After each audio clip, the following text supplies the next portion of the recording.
بسم اللہ الرحمن الرحیم۔ معزز سامعین کرام، السلام علیکم ورحمۃ اللہ وبرکاتہ۔ دو سوالات انتہائی کثرت کے ساتھ دریافت کیے گئے ہیں۔ پہلا سوال یہ ہے کہ واش روم میں غسل خانے میں ننگے ہو کر برہنہ ہو کر غسل کرنا کیسا ہے، اور اسی کے ساتھ دوسرا سوال یہ ہے کہ غسل کرنے کے بعد دوبارہ وضو کرنے کی ضرورت ہے یا نہیں۔ پہلے سوال کے جواب میں عرض یہ ہے کہ غسل خانے میں، واش روم میں جہاں اجنبی شخص کی نگاہ انسان کے سطر پر نہ پڑے،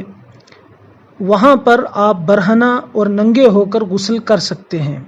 لیکن افضل اور بہتر یہ ہے کہ انسان واش روم اور غسل خانے میں بھی سطر چھپا کر غسل کرے، لیکن یہ افضل اور بہتر ہے۔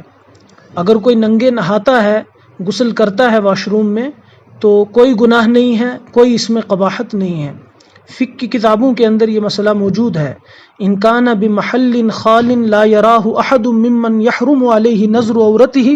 حل لہ ذالک، کہ آپ اکیلے میں، تنہائی میں اگر غسل خانے میں نہا رہے ہیں، آپ ننگے اور برہنہ ہو کر نہا سکتے ہیں، لیکن الافضل التستر حیاء من اللہ تعالی، اللہ جل شانہ کی ذات سے حیا کرتے ہوئے اگر کوئی شخص اپنے سطر کو چھپاتا ہے تو یہ افضل اور بہتر ہے۔ دوسرا سوال کہ غسل کرنے کے بعد وضو ہو جاتا ہے یا نہیں، یا دوبارہ وضو کرنا پڑے گا، تو اس سوال کے جواب میں عرض یہ ہے کہ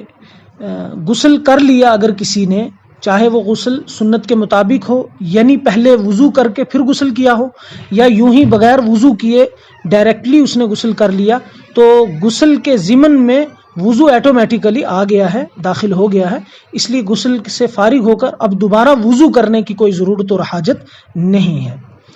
یہ سوال اصل میں پیدا اس لیے ہوتا ہے کہ عام طور پر ہم یہ سمجھتے ہیں کہ ننگے ہو جانے سے وضو ٹوٹ جاتا ہے،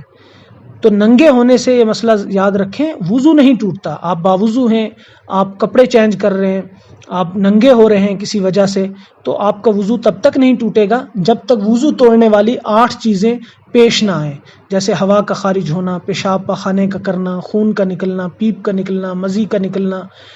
یہ ساری گشی کا آنا، بے ہوشی کا طاری ہونا، ان ساری چیزوں سے، نیند کا اس حال میں جو ہے وہ طاری ہو جانا کہ انسان غافل ہو جائے، بے خبر ہو جائے، تو ان ساری چیزوں سے وضو ٹوٹتا ہے۔ عام طور پر یہ خیال ہے عوام کا کہ ننگے ہو جانے سے وضو ٹوٹ جاتا ہے، اس لیے وہ اسی کشمکش اور پریشانی میں رہتے ہیں۔ تو اس میں کوئی فکر نہیں رکھنی چاہیے اور کسی قسم کا ڈاؤٹ نہیں رہنا چاہیے کہ جب آپ نے غسل کر لیا، اس کے بعد اگر آپ نے پیشاب کیا ہے، پاخانہ کیا ہے، یا ہوا خارج ہوئی ہے، تو ہی آپ کو دوبارہ وضو کرنا پڑے گا،